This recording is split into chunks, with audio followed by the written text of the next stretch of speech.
decided I needed a break from fantasy, and specifically the violence in fantasy. So I decided to read 2 books that are adult fiction romance. No violence, pretty much guaranteed, was what I was going for. And so I read Asking for a Friend and Happy Singles Day. Let's talk about both.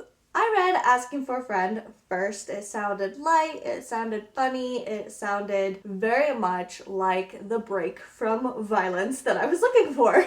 And this book was yet again another example of misaligned expectations. Totally on me. 100% was my fault. I read the back of this book, and for whatever reason, silly me thought it would be more like teenage hijinks, which is stupid because the back literally says 40-something Jemima, 20-something Megan, and 30-something Simi. None of them are teenagers.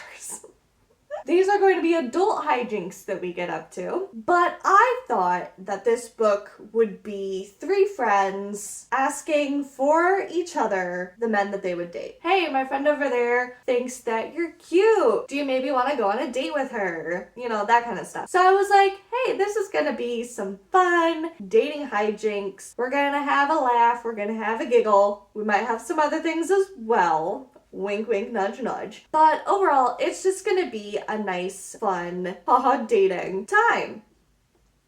It is far more about their friendship than it is about dating. It is also about navigating trauma, which I was not expecting. It's not like super insanely bad trauma, but it's a lot of like relationship trauma that they need to go into. And the thing about this book, having their friendship, the 3 women, their friendship be central, I found myself a couple of times throughout the novel asking myself why they were friends. Very much deja vu from my Internet Girls series, going,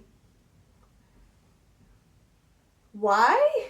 Did I miss something? Am I misreading something? Why are you friends? So, because this book was far less about funny dating hijinks and far more about a friendship that made me wonder why they were friends, I came out of this book not really enjoying my time. And again, it really just comes down to those misaligned expectations, which is all my fault. No woman gets left behind is literally on the front. The quote on the back says, asking for a friend is a truly uplifting celebration of friendship. Going into this expecting dating hijinks and coming out of it being like, oh, it's far more about friendship. That was my bad.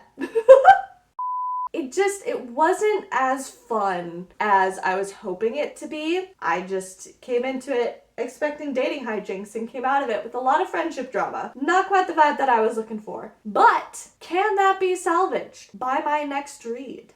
Happy Singles Day is absolutely the dating hijinks that I was looking for. And it is the typical couple has intense attraction for one another, but they don't want to admit it, so they bicker, which just builds up the sexual tension, which then makes their meeting of the minds, wink, wink, nudge, nudge, all the more satisfying because they've been building up to this, and finally they can let it out, and it makes you feel good.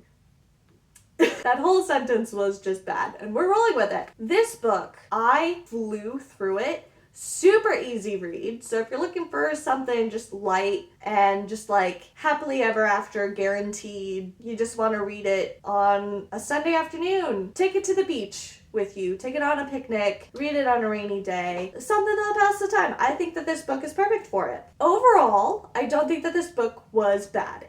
I had a more enjoyable time reading this book than Asking for a Friend. That said, still not the best book that I've read. For a book that likes to talk about body parts hardening frequently throughout the book, I was expecting open door adult scenes. So when I got Fade to Black, I was like, excuse you, I did not read about this man's erection 38 times for you to leave me high and dry where they don't do anything. What do you mean? Now, to be fair, we also read about the woman experiencing things.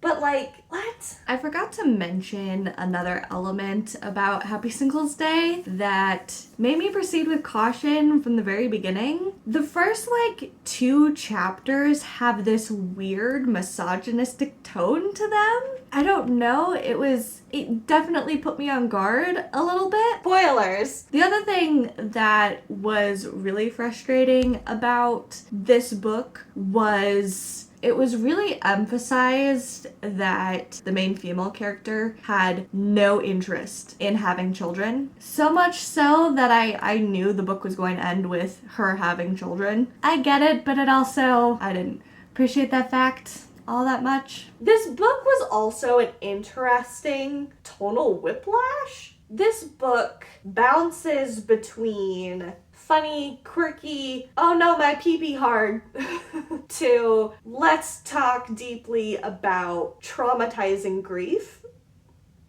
and within the same page. So it was interesting. I think there are ways to do it where, hey, we're throwing in some comedy to lighten up the general grief of things. Great. In my experience, this did not pull that off effectively. Like I said, it was whiplashy in its tone. Spoilers! Oh god, my pee-pee hard, and also I sad cause wife dead.